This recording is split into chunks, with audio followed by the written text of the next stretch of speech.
Hello everyone. Figure A shows two capacitors connected in series and connected by a battery. The graph B shows the variation of potential as one moves from left to right on the branch containing the capacitor. Then the options are given as the relation between C1 and C2.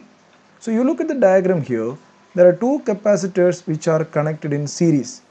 If the capacitors are connected in series, what value will be always constant? Charge across the capacitors remains constant.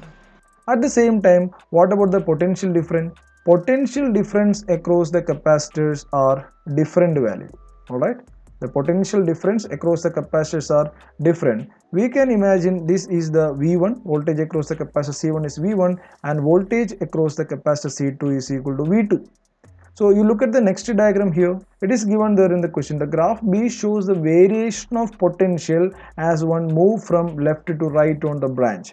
So we can consider here this slope. For example, if you give some name here P, Q, R, S and T, this PQ slope represents what? A change in potential, right? So this is a potential difference we can consider here V1, that is potential difference across the capacitor C1, and the slope RS is actually representing the potential difference across the capacitor C2.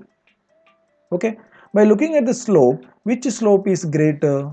Definitely we can see here the PQ slope is greater than RS slope, or we can say here V1 is greater than V2. Now we have to write here the relation between capacitance. So we already know the formula, charge is equal to CV. Alright, so what is a capacitance is equal to charge divided by potential difference. Here charge is constant, right?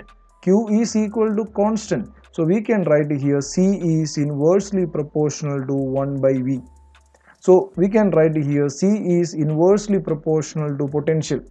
So what we can write now, C1 is inversely proportional to V1, C2 is inversely proportional to V2. Which one is greater here?